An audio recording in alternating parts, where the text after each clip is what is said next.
steps are a spiral staircase, and there are lots and lots of them, so it makes it hard work to go down, and even harder to go up.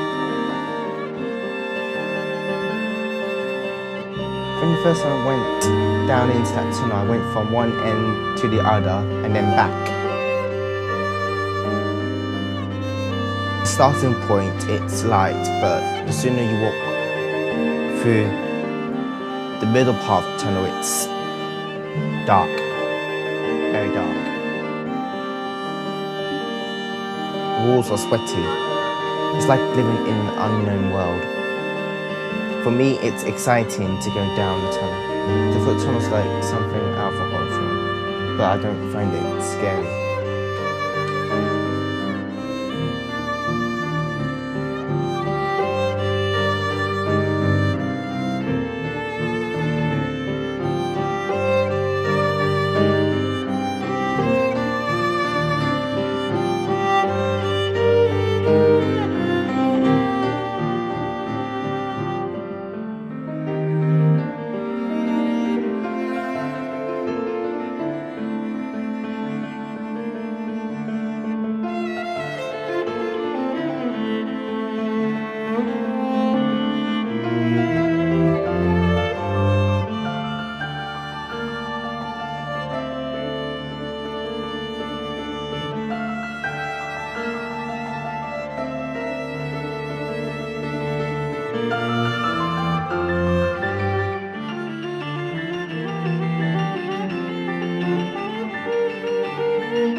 Do you know how it feels like to leave everything behind? Move somewhere completely new and different. Not just moving away from your home or neighbourhood, but moving out of the country you called home for your whole life. Emre and Eren, two brothers. had to leave behind their family and friends to move to London. Why? Because their parents wanted a better future for them, a future they couldn't afford to give, so their auntie took them into her home. Luckily for the boys, they knew a bit of English, so Emre quickly found himself a place at school.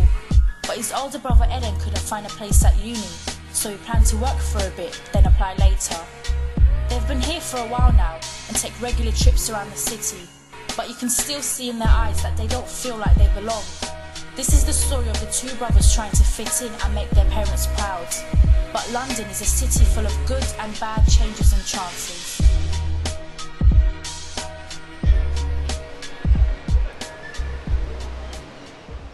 My favourite place in London has to be Camden. I have so many good memories there. First time I went to Camden, I was 14 and I went with my mum and my aunt. And the reason we went there was because I was searching for Doc Martens for ages, and then someone recommended that I go to the British Boot Company, I think it's called that. And we went up there and they literally had every type of Doc Marten you could think of, like patent ones, matte ones, the shoe types. They're just amazing for Doc Martens.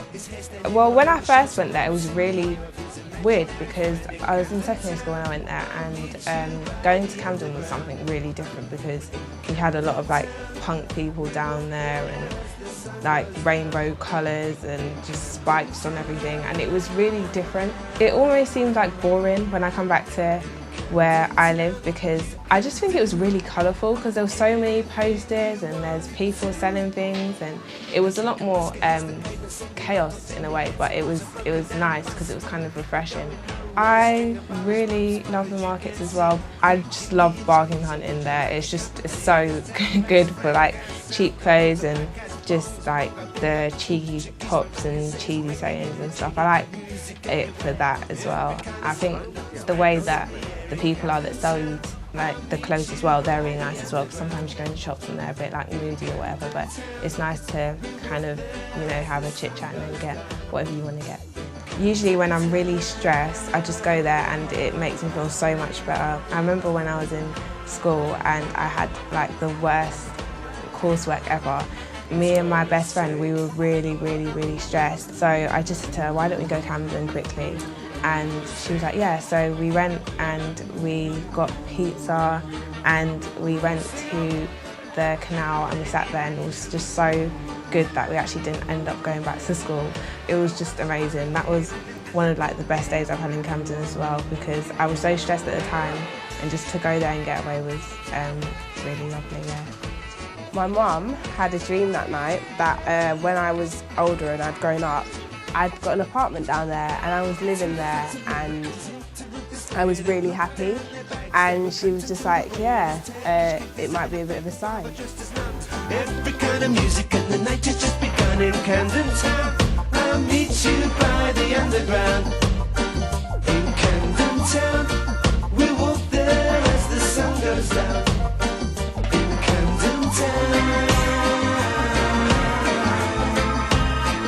In Camden Town, you can do anything you want to do.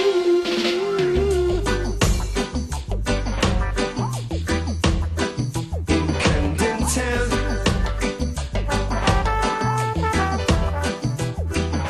The dictionary definition of graffiti: words or drawings scribbled on a wall. Insulting, right? Graffiti is eye-catching, with vibrant colours and with a large variety of techniques. Messages from people in the city, learning about history, politics and art outside the classroom. We are not heard, so people express themselves upon walls. This is illegal, so they are washed away. Our words are no longer seen or heard.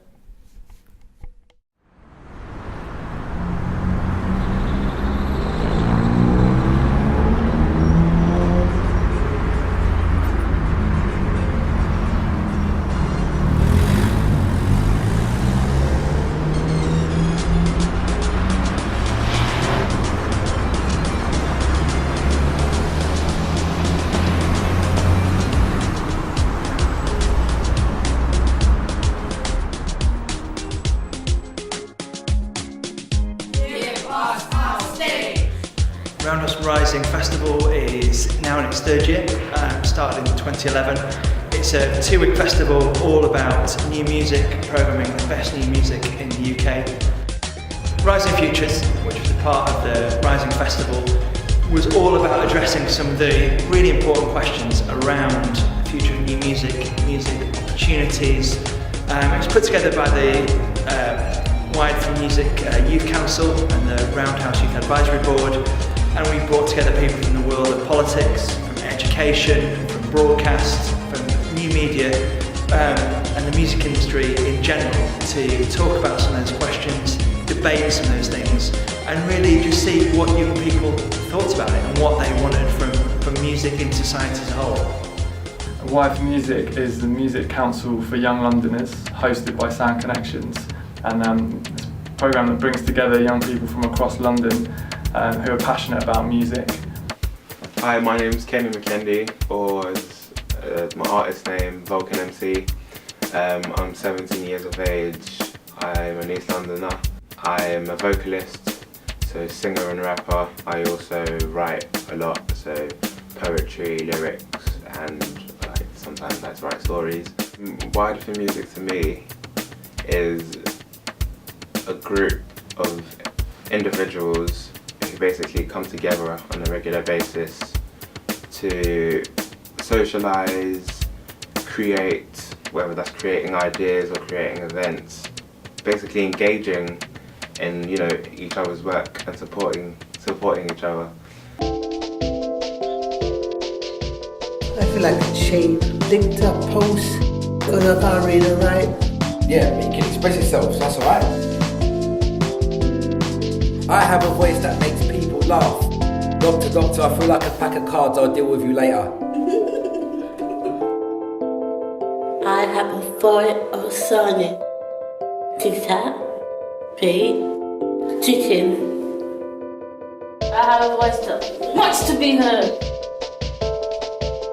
I have a voice that will make people jump up and listen. I have a voice what make people jump up and dance.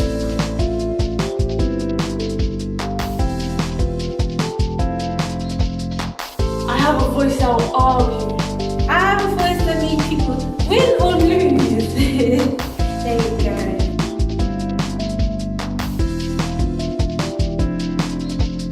I'm not going to ever use my head on anyone's shoes. I'm not going to ever use my head on anyone's shoes. So we always come to the same bus stop waiting for one person to say something. But waiting is the problem. It's like saying I'll wait for fate to decide my answers. And is that really the right look to have on life?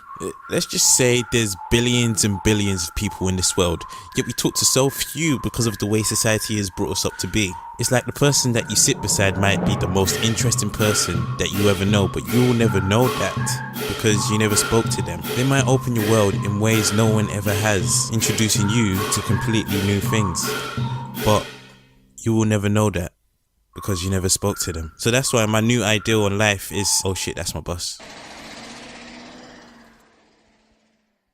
Do more, think less.